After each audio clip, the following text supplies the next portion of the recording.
Good morning, 11th class. How are you all? Hope you all are good. So class, we were on our second chapter, and this is basically about the Mesopotamian civilization. So हमने जब ये Mesopotamian civilization के बारे में पढ़ा था, we basically understood कि ये जो civilization है, this was something that actually this time period या ये जो area है, this saw great changes in terms of human evolution और जो human history के बारे में अगर हम बात करें तो बेसिकली राइटिंग और सिटी लाइफ यहाँ पे जो डेवलप हुई थी वो सबसे ज्यादा रिमार्केबल चीजें हैं along with many other things. इसीलिए we have named this chapter in this way. And then we did had a brief introduction regarding what is the exact location of this area जो हमारा present day Iraq है, that is the Mesopotamia we are talking about. And then कैसे दो river के बीच में है इसीलिए इसका नाम भी मेसोपोटामिया है. एंड देन कैसे अलग अलग नाम से सिविलाइजेशन को बोला जाता है, कौन सी मेनली लैंग्वेजेस थी. And then we also came across की यहाँ की जो आर्कियोलॉजिकल रश थी या यहाँ पे जो एक्सकवेशन है वो इतने बड़े स्केल पे क्यों हुई थी, बिकॉज कुछ ना कुछ ऐसा इनको सिमिलैरिटी मिल रही थी जो हमारी बाइबल में लिखा हुआ था, वैसा इनको लगा कि लिटरली ट्रू प्रूफ हो जाएगा हमारा, ठीक है, हिस्ट्री. बट लेटर ऑन उसको as a historical point of view, as a historical site जो है और हिस्टोरिकल सिविलाइजेशन के फॉर्म में सारे लोग पढ़ने लग गए. And somewhere we have lot of information about this time period. Though if we compare you can say history of other areas, अगर हम अदर एरियाज की हिस्ट्री के बारे में पढ़े तो हम यही देखेंगे कि यहाँ का एक्सकवेशन जो है वो इनिशियली बहुत बड़े स्केल पे हुआ था, इसलिए we know much more about. Okay, now coming on to you can say exact kind of geographical conditions of this area, ठीक है, एट दैट टाइम. तो उसी से हम आगे देखेंगे कि कैसे इनकी लाइवलीहुड चलती थी, इनकी इकोनॉमी किस पे डिपेंडेंट थी, और फिर वो जब फ्लरिश तो उसी के कारण later on what happened, life है, अर्बनाइजेशन है जिसकी हम बात करते हैं, वो कैसे डेवलप हुई. Now there are 4 things that are being mentioned basically about the 4 directions. मतलब 4 हम बोलेंगे सराउंडिंग, अगर इसकी देखेंगे तो किस टाइप की इसकी ज्योग्राफी थी वो देख लेते हैं. सबसे पहले तो इफ यू नो जो इराक है, it is actually also land of diverse environment, ठीक है. तो इसी से रिलेटेड अगर हम देखें तो हम नोटिस करेंगे, if we just have a look at the map of India, sorry this Iraq and Mesopotamian area, as you can see it on screen. और इसी के around you can also have a look in your book on page number 30, ठीक है. 30 page पे अगर आप देखोगे तो आपको दिखेंगे बहुत सारे माउंटेन रेंजेस है टुवर्ड्स द ईस्टर्न साइड, ठीक है. नॉर्थ ईस्टर्न और ईस्टर्न की ईस्टर्न साइड पे बेसिकली आपको बहुत सारे माउंटेन्स दिखेंगे.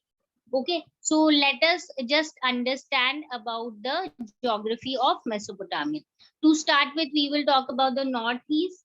जो नॉर्थ ईस्ट साइड है वहां पे बेसिकली प्लेन एरिया है, टोटली ग्रीन एरिया है, अनड्यूलेटिंग है. अनड्यूलेटिंग का क्या है, ऐसा नहीं एकदम स्मूथ प्लेन है, थोड़ा सा रफ है, तो ऑब्वियसली प्लेन एरिया है बट स्टिल अनड्यूलेटिंग है, ठीक है. और ग्रेजुअली देखेंगे कि these green plain area gives way to tree covered mountain ranges, ठीक है. माउंटेन रेंजेस है हमारी इसके अराउंड. एंड देन इसी के अराउंड अगर हम देखेंगे तो clear streams and wild flowers, और यहाँ पे इनफ रेनफॉल होते हैं so that agriculture can be practised है, ठीक है. So we will just have a look at this on the map as well. हमें पता है, if we know we have already talked about these directions and all. हमें पता है this is our north, south, east and west. So this is our north east, है ना. तो ये जो नॉर्थ ईस्टर्न डायरेक्शन है बेसिकली यहाँ पे हम देखेंगे कि ग्रीन एरिया और प्लेन एरिया है, और फिर इसके आगे even if you see in your book, तो यहाँ पे छोटे छोटे माउंटेन के सिंबल्स हैं, दैट मीन्स यहाँ पे माउंटेन्स है। और यहाँ पे इनफ रेनफॉल होती है इस एरिया पे अराउंड, और यहाँ पे आराम से क्या हो सकता है, एग्रीकल्चर हो सकता है। यहाँ पे एग्रीकल्चर स्टार्ट हुई थी अराउंड 7000 टू 6000 BCE के अराउंड ही एग्रीकल्चर स्टार्ट हुई थी। और अगर हम देखें नॉर्थ की साइड पे, तो नॉर्थ की साइड पे यहाँ पे हम देखेंगे कि यहाँ पे स्टेपीज वाले ग्रासलैंड्स है, ठीक है। अब ग्रासलैंड्स है तो यहाँ पे ये लोग क्या करते होंगे, ये लोग करते थे हर्डिंग ऑफ एनिमल्स, क्योंकि ग्रासलैंड्स है तो एनिमल्स आराम से ग्रेज कर सकते हैं, ठीक है। एकदम great stretch of these uplands called steppes were present, and basically ये जो steppes जो है in this area, यहाँ पे एनिमल हर्डिंग आराम से हो सकती है, ताकि लाइवलीहुड का जो इनका सोर्स है वो एग्रीकल्चर से ज्यादा क्या है, हर्डिंग पे बेस्ड है। And after the winter rains जो शीप गोट्स जिनको ये टेम करते हैं या डोमेस्टिकेट करते हैं, ये जो है they feed on the grasses and low shrubs that grow here. यानी कि विंटर रेन्स के बाद पे यहाँ पे जब ग्रास धीरे धीरे उनकी ग्रोथ बढ़ती है और लो श्रब्स की भी, so these animals actually feed on to the grasses. तो ये तो हो गया talking about our north and north east area, ठीक है। अब हम आ जाते हैं टू द ईस्ट। अगर हम ईस्ट की बात करें तो ईस्ट की साइड पे हम देखेंगे कि जो टिग्रिस रिवर है, जो दो मेन रिवर्स हमें पता है, यूफ्रेटिस एंड टिग्रिस। जो टिग्रिस रिवर है, it provides routes of communication into the mountains of Iraq. तो जो बीच में ट्रिब्यूटरीज इसकी जो है, किसकी, टिग्रिस रिवर की, जो फ्लो करती हैं, इनके थ्रू लोग जो है इन माउंटेन रेंजेस को क्रॉस करके एक जगह से दूसरी जगह जा सकते हैं, ठीक है।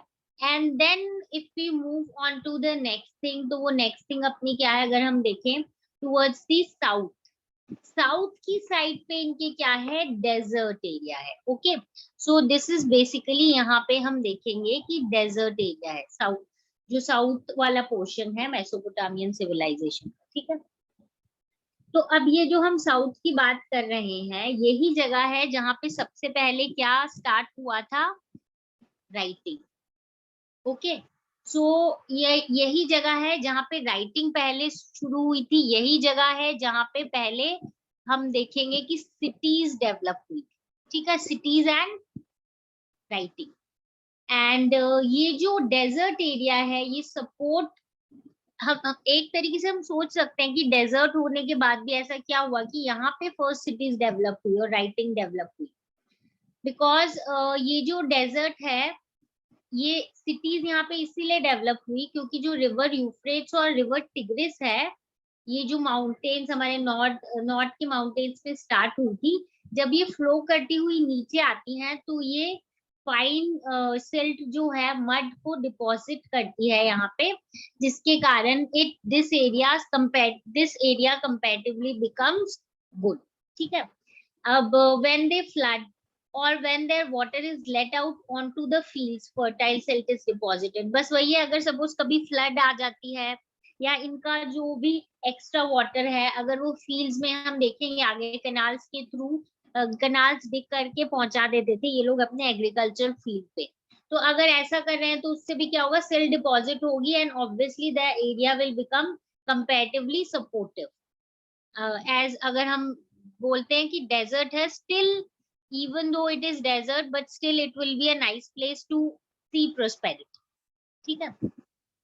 तो ये हमने देख लिया है। अब हम थोड़ा सा आगे बढ़ते हैं, हम देखते हैं as I because we are talking about this area only कि डेजर्ट है, फिर भी ऐसा डेवलप कैसे हुआ है यही देख लेते हैं। तो after Euphrates has entered the desert, its water flows into the small channels, ठीक है, छोटे छोटे चैनल्स जैसे में ये फ्लो करने लग जाता है, और ये जो चैनल्स हैं ये अपने बैंक्स को फ्लड कर देते हैं, मतलब अराउंड थोड़ा पानी एक्स्ट्रा आ जाता है, और पास्ट में हो सकता है कि इनको एज इरिगेशन कैनाल यूज किया गया, okay, that means the main river is flowing and उसके बीच में से कुछ सपोज मेन रिवर्स में से इन्होंने they have made certain canals and these canals जो हैं they are going into the fields and irrigating the fields. तो हो सकता है ये जो चैनल्स है जो हम बोलते हैं कि फ्लड कर देते हैं बैंक्स को और बैंक्स कंपैरेटिवली अच्छे हो जाते हैं, फर्टाइल हो जाते हैं, ये जो है इरिगेशन कैनाल्स के फॉर्म में भी कैनाल्स यहाँ पे ग्रो किए जाते थे डिफरेंट टाइप ऑफ क्रॉप्स।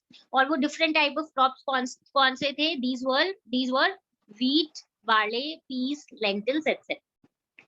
ठीक है, सो ये यहाँ पे एग्रीकल्चर स्टार्ट हो गया था and they used to grow the grains like wheat, barley, peas and lentils etcetera. ठीक है, अगर हम देखें, अगर हम कंपेयर करने की कोशिश करें इवन रोमन सिविलाइजेशन या रोमन एम्पायर से करें, तो भी हम देखेंगे कि सदर्न मेसोपोटामिया जो है उसका एग्रीकल्चर सबसे ज्यादा प्रोडक्टिव था।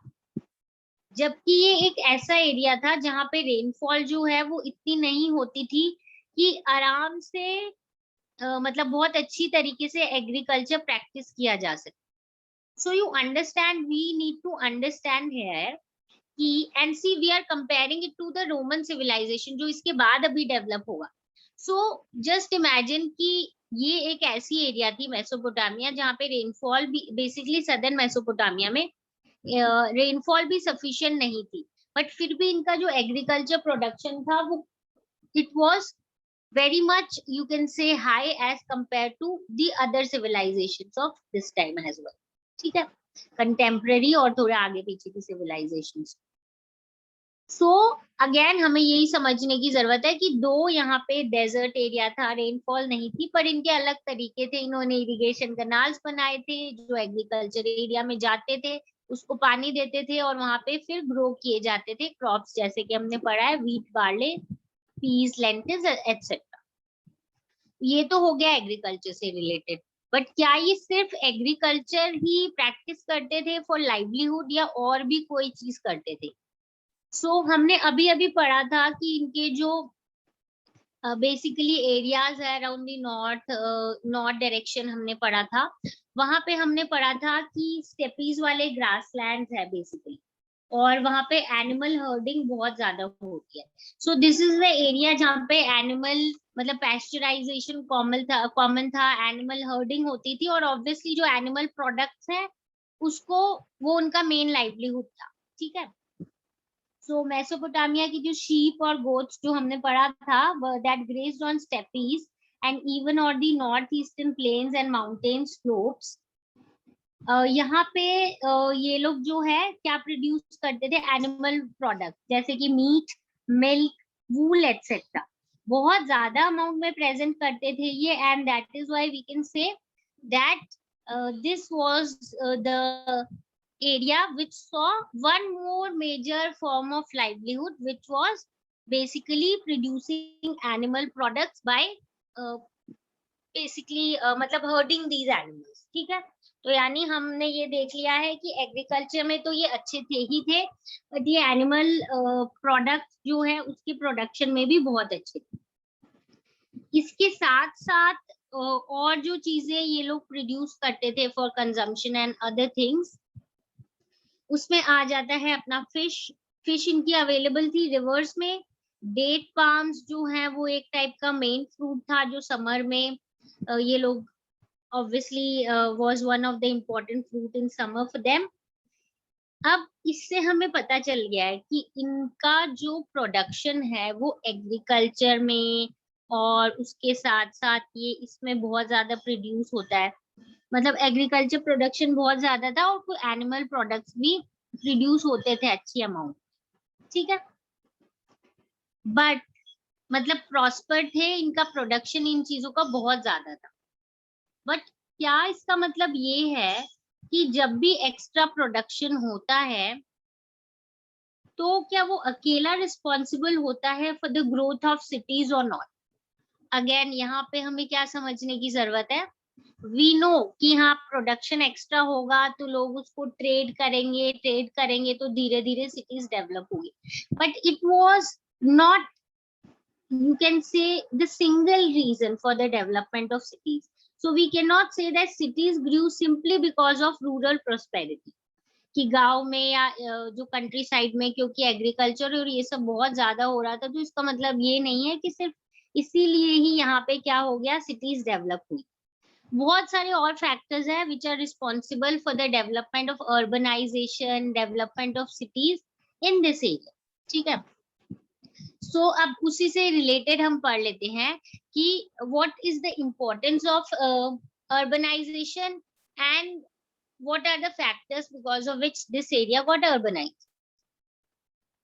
So before moving on to the details of it, there is a small box kind of thing that is given in your book on page number 32. Let me just tell you about this as well. ये बोल रहे हैं जो early cities है Mesopotamia की, वो around bronze age जो हम बोलते हैं, जो हम हिस्ट्री के अलग अलग पीरियड्स डिवाइड करते हैं, तो जो ब्रॉन्ज एज है दैट इज अराउंड 3000 BCE, वहां से हम इसको ट्रेस कर सकते हैं। ब्रॉन्ज हम क्यों बोलते हैं, it is such an important thing because ये अलॉय है, कि अलॉय मतलब दो मेटल्स को मिक्स करके बनाया गया, और कौन से दो मेटल, कॉपर एंड टिन। ठीक है, कॉपर एंड टिन को मिक्स करके ब्रॉन्ज बनाया जाता है, और ब्रॉन्ज को बनाना is actually not such a simple thing, क्योंकि ब्रॉन्ज बनाने या ब्रॉन्ज को प्रोक्योर करना क्या मतलब है, तो बाकी मेटल्स को आपको दूर दूर से लाना पड़ेगा, और फिर उसको उसके बाद आपको अच्छे से उसको बना के मिक्स करके फिर उसमें से अलग अलग चीजें बनानी पड़ेगी। जो ये लोग यूज करते थे एक्यूरेट, ये लोग ड्रिलिंग बीड्स, स्टोन सील्स, इनको कार्व वगैरह करने के लिए क्या बनाते थे, ब्रॉन्ज से रिलेटेड टूल्स बनाते थे, even for cutting shells, furniture में डिजाइन्स बनाने के लिए। इवन जो मेसोपोटामिया के वेपन्स है they were also of bronze. जैसे फॉर एग्जांपल जो स्पीयर्स की टिप होती है ना, उसको ये लोग ब्रॉन्ज से बना दे। So what we need to understand यहाँ पे कि these people were really developed, and specifically अगर हम देखें कि इन्होंने ब्रॉन्ज प्रोक्योर करना शुरू कर लिया था, which is something really important. And why is it important, because ये जो है दो मेटल को मिक्स करके बनता है, अलॉय को मिक्स करके बनता है, that is copper and tin. ठीक है, and then that is why we can say that this is something that was remarkable for this time period. अब हम आ जाते हैं about the main topic, that is the significance of urbanization. हमें पता है कि सिटीज और टाउन्स जो हैं, जब भी हम बात करते हैं किसी भी एरिया को सिटी या टाउन बोलने का मतलब ये नहीं है कि कोई एक पर्टिकुलर कैरेक्टरिस्टिक्स, पर बहुत सारी चीजें होती हैं। सबसे पहली होती है कि एक तो लार्ज पॉपुलेशन होनी चाहिए वहां पे। ठीक है, सेकेंडली है कि जो इकोनॉमी है वो अलग अलग स्पेयर्स में डेवलप होनी चाहिए, अदर देन फूड प्रोडक्शन। ठीक है, एंड ये एक तरीके का एडवांटेज हो जाता है for the people living in towns, क्योंकि फूड प्रोडक्शन जो है वो जनरली कंट्री साइड में होता है, और कंट्री साइड वाले सप्लाई करते हैं टाउन्स और सिटीज में, और टाउन्स और सिटीज वाले जो हैं वो दूसरे इकोनॉमिक वर्क में या इकोनॉमिक एक्टिविटी में इंगेज होते हैं। सो बेसिकली ये उनके लिए एडवांटेज हो जाता है, because they don't have to pay so much of attention to what to produce, how to produce regarding the food items, because they are provided by the countryside or the rural area. Urban economies जो है वहां पे ऐसा नहीं है कि एकदम ही food production नहीं हो सकता है, आसपास उसको मे बी चेंज करने का, फिनिश प्रोडक्ट बनाने का, या समवेयर थोड़ा बहुत कुछ फूड प्रोडक्शन होता हो, बट उसके साथ साथ ट्रेड होता है वहां पे, मैन्युफैक्चरिंग होती है, बहुत सारी सर्विसेज प्रोवाइड होती है, मतलब there are many economic activities that do exist there. City people, that is why हम ये बोल सकते हैं सेल्फ सफिशिएंट नहीं होते हैं। क्यों सेल्फ सफिशिएंट नहीं होते, because they are not somebody who are producing each and everything that they need. पहले क्या होता था, इनिशियली जिसको जो चीज जरूरत है वो अपने लिए खुद बनाता था। जैसे मतलब आप ग्रो भी अपने लिए कर रहे हो, जो आपको खाना खाना है, कंज्यूम करना है, आप अपने लिए पॉटरी बना रहे हो, आप अपने लिए कपड़े में भी वीव कर रहे हो, आप खुद ही क्राफ्ट आइटम कर रहे हो, आप खुद ही और जितने भी टूल्स या कुछ भी बनाना है. So what do we mean by you are self sufficient at that place. But ये सारी चीजें जो है, चाहे वो पॉटरी हो, चाहे कारपेंट्री हो, एग्रीकल्चर प्रोडक्शन हो, वॉट एवर इट इज, ठीक है. What do we need to understand है कि जब आप अर्बन एरिया में होते हो तो वो सारी चीजें आप अपने आप नहीं करते हो, आप एक चीज में स्पेशलाइज्ड होते हो और बाकी सारी चीजें जो है वो दूसरे लोग आपको देते हैं. तभी तो each and every person will develop in their own field. जो भी उनका काम है उसमें आप अपने काम में डेवलप हो गए, आपने जो चीजें प्रोड्यूस की आप सामने वाले को सप्लाई कर रहे हो और वो आपको दूसरी चीजें सप्लाई कर रहा है, ठीक है. तो city people thus cease to be self-sufficient and depend on the products or services of other people. So इसीलिए self sufficient नहीं है क्योंकि वो दूसरों की उस पे क्या करता है, डिपेंड करता है. Okay. Now along with this there is a continuous interaction among them. For example, the carver of a stone seal. Stone seal को कार्व करने वाला, जिसका मेन काम ये है, जो कार्वर है उसको ब्रॉन्ज टूल्स चाहिए उसको कार्विंग करने के लिए, और कलर स्टोन चाहिए फॉर द सील्स. बट उसको पता नहीं है ये सारी चीजें वो कहाँ से लाए. उसकी स्पेशलाइजेशन सिर्फ कार्विंग में है, ट्रेडिंग में नहीं है. तो ब्रॉन्ज टूल मेकर से पहले तो टूल्स लेगा. अब जो ब्रॉन्ज टूल मेकर है उसको खुद भी himself does not go out to get the metals copper and tin. Besides उसको रेगुलर सप्लाई चाहिए ऑफ चारकोल फॉर फ्यूल. वो मेटल लेता है, फ्यूल बनाता है, उससे ब्रॉन्ज बनाता है, उससे क्या करता है, टूल बनाता है.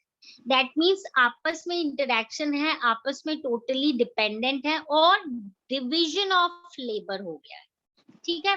यानी काम जो है वो डिवाइडेड हो गए हैं, स्पेशलाइजेशन ऑफ वर्क हो गया है, जिसका जो काम है वो करेगा और दूसरे को वो चीज सप्लाई करेगा और दूसरा उसको रिटर्न में दूसरी चीजें सप्लाई करेगा, ठीक है.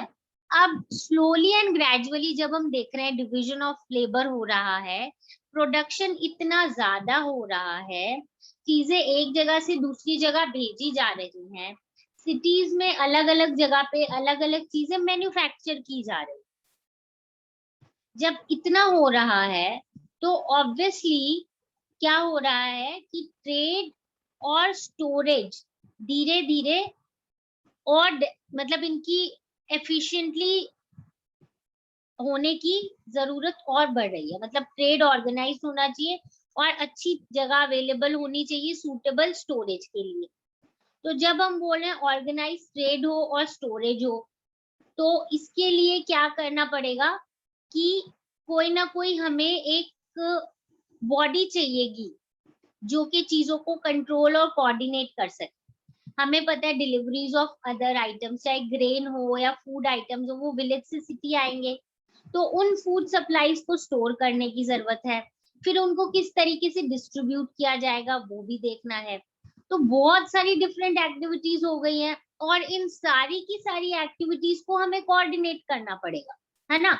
कोऑर्डिनेट का क्या मतलब है कि कैसे क्या चीज चल रही है, कैसे ऑर्गेनाइज होनी चाहिए, कब कहाँ क्या चीज आ रही है, उसका एक तरीके से पूरा कंट्रोल रखना, मैनेजमेंट करना, ऑर्गेनाइज करना, सो दैट आगे उसको अच्छे से डिस्ट्रीब्यूट किया जा सके. इसके अलावा there must not only you can say tools जो है वो भी बहुत सारे थे, सिर्फ स्टोन टूल्स नहीं, ब्रॉन्ज टूल्स हैं, पॉट्स अवेलेबल हैं, फिर सील कटर्स, बहुत सारी चीजें जो है, बहुत सारी एक्टिविटीज को हमें कोऑर्डिनेट करने की जरूरत है. इसीलिए आती है जरूरत कि एक ऐसी सिस्टम, मतलब एक तरीके से ऐसा सिस्टम डेवलप करना है हमें जिसमें कुछ लोग हो जो कमांड कर रहे हैं और बाकी लोग उनको ओबे कर रहे हैं. तभी तो चीजें अच्छे से क्या होंगी, अच्छे से मैनेज हो पाएंगी. So in such a system some people give commands and the others obey. और अर्बन इकोनॉमीज ऐसे ही धीरे धीरे डेवलप हुई. अब इसी से रिलेटेड एक और जरूरत क्या आई हमारे सामने, वो आई रिटन रिकॉर्ड्स. यानी जब ट्रेड इतने बड़े स्केल पे हो रहा है, इतनी चीजें यहाँ से वहां आ रही है, चाहे फूड आइटम्स, एग्रीकल्चर प्रोड्यूस गांव से शहर में आ रहे हैं, उसको स्टोर कर रहे हैं, फिर उसको डिस्ट्रीब्यूट कर रहे हैं, या क्राफ्ट आइटम्स, ब्रॉन्ज के टूल्स बना रहे हैं, एक जगह से दूसरी जगह और कोई प्रोडक्ट सपोज भेज रहे हैं, तो फिर इसका मतलब हमें क्या करना है, हमारे पास रिकॉर्ड भी तो होना चाहिए। इसीलिए हम देखेंगे कि राइटिंग डेवलप होगी इस टाइम, क्योंकि जो रिटर्न रिकॉर्ड्स है उनको मेंटेन करने की जरूरत आ गई है। तो इसके कारण धीरे धीरे हमारा जितने भी अर्बनाइजेशन के कैरेक्टरिस्टिक्स होते हैं वो सारे के सारे फुलफिल हो गए हैं, कहाँ पे, मेसोपोटामिया। ठीक है। सो this is regarding, you can से कि कैसे अर्बनाइजेशन हुआ। ठीक है। एंड एडिंग टू इट हम ये भी देखेंगे कि अब जब चीजें इतनी ज्यादा प्रोड्यूस हो रही हैं, ये इतना डेवलपमेंट हो गया है, तो इसका नेक्स्ट स्टेप क्या होता है, कैसे कैसे ये और डेवलप होता है, और किस किस स्पेस से गुजर के, how does it see development in all these things that we have already discussed, ये और कैसे डेवलप हो। Okay, so this is about the significance of urbanization. Now class, I just want to discuss one more thing. There is a box that is given in your book on page number 32, the Varka head. If you see, there is a picture also that is given with the written part. This is actually a kind of sculpture of women's head. Okay, and the sculpture was done with white marble at Uruk. 3000 BCE से पहले ये किया हुआ था। अगर इस image की eyes और आईब्राउज को देखो आप, तो आईज और जो आईब्रोज है वो ऐसे लगता है would probably have taken lapis lazuli, blue colour का जो हमारा स्टोन होता है, जिसके बारे में हम पढ़ेंगे, जो बहुत दूर एरिया से लेके आया जाता है। ठीक है, दिस इज नॉट अवेलेबल है। एंड शेल जो है, जो व्हाइट कलर का होता है, और बिट्यूमन ब्लैक कलर का जो कोल जैसा आइटम होता है, उससे बनाया हुआ है रिस्पेक्टिवली। ठीक है, तो आईज के लिए ब्लू और व्हाइट यूज किया है इन्होंने, और जो आईब्रोज और इनके लिए है उसके लिए ब्लैक यूज किया गया है। एंड अगर हम देखें तो इनके जो टॉप ऑफ दी हेड है, वहां पे एक ग्रूव है, ऐसा लग रहा है वहां पे कोई ना कोई ऑर्नामेंट के लिए जगह मतलब स्पेस छोड़ी गई है। हो सकता है maybe some ornament was place, but maybe because जब तक हमें मिला या तो इट वाज लॉस्ट, या फिर अगर कोई ऐसा डिकम्पोज वाला मटेरियल था जो सपोज डिकम्पोज हो गया उस टाइप का। तो हेड के अराउंड हम देखेंगे एक छोटा सा डिप्रेशन जैसा है हेड पे, कि ऐसे लगता है कोई ना कोई ऑर्नामेंट होगा। ठीक है, ये जो स्कल्पचर है ये वर्ल्ड फेमस है, बिकॉज बहुत अच्छे से जो विमेन का माउथ है, चिन है और चीक्स है, उसको बनाया गया है। And it was modeled in a hard stone that would have imported from a, you can say, long distance। तो ऐसा हम बोल सकते हैं कि ये जो पूरी स्कल्पचर है इस टाइप से बनाया हुआ, ऐसा लगता है कि जो मेन चीज से बनाया हुआ वो बहुत दूर से डिस्टेंस से लेके आए थे।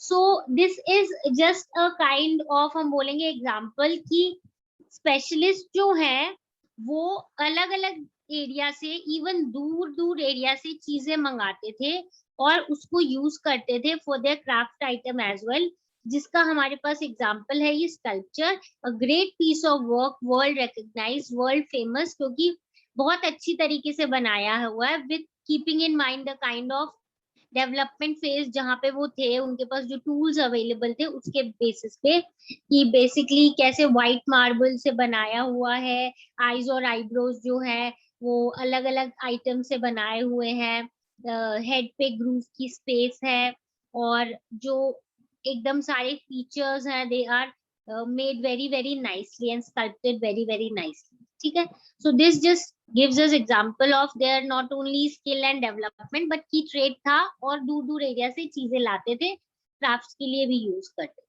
okay, so this is it from for today.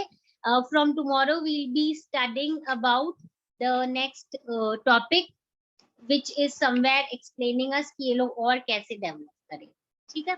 So this is it for today. If any one of you is having any doubt regarding whatever we have covered today, just feel free to ask and we'll discuss and we'll solve the problem. Okay? So this is it for today. Now we'll meet tomorrow.